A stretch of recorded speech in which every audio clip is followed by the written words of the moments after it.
வஞ்சகன், த deceiver. Rajasingham காட்டை ஆட்சி செய்தது. அதன் ஆட்சியில் அனைத்து விலங்குகளும் பறவைகளும் அமைதியாக வாழ்ந்தன.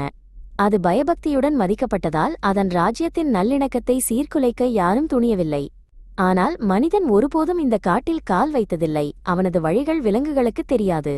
சிங்கம் தங்களை எப்போதும் பாதுகாப்பாக வைத்திருக்கும் என்று நம்பி மரங்கள் ரகசியம் பேசின, நதிகள் பாய்ந்தன. ஆனாலும் விதிக்காட்டு ராஜாவுக்காக ஒரு சோதனையை தயார் செய்து கொண்டிருந்தது. ஒரு இரவு நதிக்கரையில் ஓய்வெடுத்துக் கொண்டிருந்த ஒரு அன்னத்திற்கு பயங்கரமான கனவு வந்தது. அதன் கனவில் அது முதன்முறையாக ஒரு மனிதனை பார்த்தது.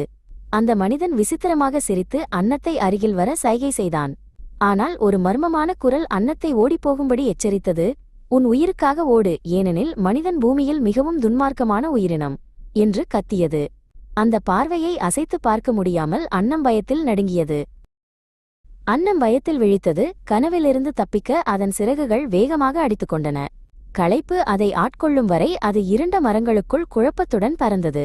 மூச்சு வாங்க அது சிங்கராஜாவின் ஓய்வு இடத்திற்கு அருகில் தரையிறங்கியது. சத்தத்தால் திடுக்கிட்ட சிங்கம் ஒரு பிரம்மாண்டமான கர்ஜனையுடன் எழுந்தது.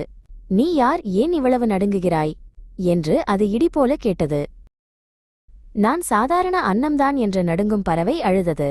ஒரு கனவில் ஒரு மனிதன் என் மீது சிரிப்பதை பார்த்தேன், ஆனால் மனிதன் துன்மார்க்கன் என்று ஒரு குரல் எச்சரித்தது. சிங்கம் தன் பிடரியை பெருமையுடன் உதறி பயத்தை நிராகரித்தது. நான் உங்கள் ராஜா, நான் உன்னை பாதுகாப்பேன். என்னுடன் வா, எந்த மனிதனும் என் சக்திக்கு எதிராக நிற்க முடியாது என்பதை நான் நிரூபிப்பேன். அதன் பிறகு சிங்கம் மற்றும் அன்னம் மனிதனை தேடி தங்கள் பயணத்தை தொடங்கின. அவர்கள் நடந்து செல்லும்போது வேகமாக ஓடும் ஒரு கழுதையை சந்தித்தனர். நில் என்று சிங்கம் கர்ஜித்தது. ஏன் இவ்வளவு வேகமாக ஓடுகிறாய்? கழுதை கத்தியது. நான் மனிதனிடமிருந்து ஓடுகிறேன். அவன் என் மீது சுமைகளை ஏற்றுகிறான், கோலால் அடிக்கிறான், மேலும் இரக்கமின்றி ஓட்டுகிறான். சிங்கம் கர்ஜித்தது. எங்களுடன் வா, நான் உன்னை மனிதனிடமிருந்து காப்பாற்றுவேன். ஆனால் கழுதை தலையசைத்து தூரத்திற்கு ஓடிவிட்டது. சிறிது நேரம் கழித்து அவர்கள் வேகமாக பாய்ந்து செல்லும் ஒரு குதிரையை சந்தித்தனர். நில், உன்னதமே என்று சிங்கம் கட்டளையிட்டது. ஏன் ஓடுகிறாய்? குதிரை வேகம் குறைந்து மூச்சு வாங்கியது. நான் மனிதனிடமிருந்து ஓடுகிறேன். அவன் என்னை சாட்டையால் அடிக்கிறான், பூட்ஸ் குதிரைச்சவாரி முள் மூலம் உந்தப்படுகிறான், மேலும் கவனமின்றி சவாரி செய்கிறான். அவனது கொடுமையால் என் முதுகு வலிக்கிறது.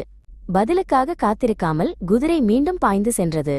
சிங்கம் சிரித்தது, ஆனால் அன்னத்துடன் தொடர்ந்து சென்றது. விரைவில் ஒரு ஒட்டகம் மெதுவாக அவர்களை நோக்கி ஊர்ந்து வந்தது. சிங்கம் கர்ஜித்தது.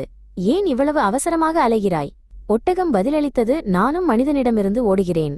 அவன் என் மீது கனமான சுமைகளை கட்டி எரியும் பாலைவனங்கள் வழியாக என்னை ஓட்டுகிறான். என்னால் அவனை தாங்க முடியவில்லை. ஒட்டகம் சிங்கத்தின் பாதுகாப்பு வாக்குறுதிகளை புறக்கணித்து நிழல்களுக்குள் சென்றது. அன்னம் சங்கடமாக தெரிந்தது. ஆனால் சிங்கம் இன்னும் தன் பெருமையை தக்கவைத்துக் கொண்டது. பிறகு இறுதியாக அவர்கள் மனிதனை சந்தித்தனர். ஒரு ஏழை தச்சன் ஒரு கருவி கூடையை சுமந்து பாதையில் தோன்றினான். சிங்கம் கர்ஜித்தது. நீ யார், எங்கு போகிறாய்? அந்த மனிதன் பணிவுடன் குனிந்து, நான் ஒரு தச்சன்தான். நான் உங்கள் மந்திரி சிறுத்தைக்கு ஒரு வீடு கட்டப்போகிறேன். சிங்கம் சிரித்து அறிவித்தது. முதலில் நீங்கள் எனக்கு ஒரு வீடு கட்ட வேண்டும். தச்சன் உடனடியாக தனது வேலையை தொடங்கினான். சிங்கம் மற்றும் அன்னம் பார்த்து கொண்டிருக்க அவன் மரத்தை வெட்டினான், பலகைகளை அறுத்தெடுத்தான் மற்றும் ஆணிகளை அடித்தான். வீடு வடிவம் பெறும்போது வேலை செய்யும் சத்தம் காடு முழுவதும் எதிரொலித்தது. மாலைக்குள் மரவீடு உயரமாக வலிமையாக நின்றது.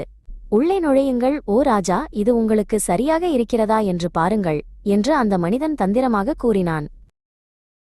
சிங்கம் பெருமையுடன் உள்ளே நுழைந்தது. தனக்காக கட்டப்பட்ட வீட்டை பாராட்டிக் கொண்டது. ஆனால் அது உள்ளே அடியெடுத்து வைத்த தருணம் தச்சன் கனமான கதவை பலமாக மூடினான். சிங்கம் கர்ஜித்தது. மேலும் அதன் சக்தி வாய்ந்த பாதங்களால் சுவர்களை தாக்கியது. என்னை வெளியே விடு என்று இடிபோல கேட்டு அமைப்பை அசைத்தது. ஆனால் தச்சன் சிரித்தான். இப்போது நீ என் கூண்டில் இருக்கிறாய்.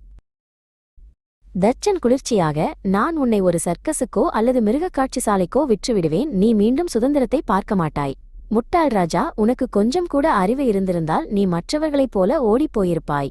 சிங்கத்தின் கண்கள் வருத்தத்தால் நிறைந்தன. மனிதனின் தந்திரத்திற்கு எதிராக அதன் வலிமை பயனற்றதாக இருந்தது. அன்னம் நடுங்கியது. கனவு நிஜமாகிவிட்டது என்பதை உணர்ந்தது. காட்டின் சக்தி வாய்ந்த ஆட்சியாளர் இப்போது மனிதனின் கைதியாக இருந்தார். மேலும் காடு மௌனம் மற்றும் துக்கத்தால் எதிரொலித்தது. நீதி, மனிதனை நம்பாதே, ஏனெனில் தந்திரம் பெரும்பாலும் வலிமையை வெல்லும். பெருமை ஞானத்தை குருடாக்கும்போது ராஜாக்களும் வீழ்ச்சியடைவார்கள்.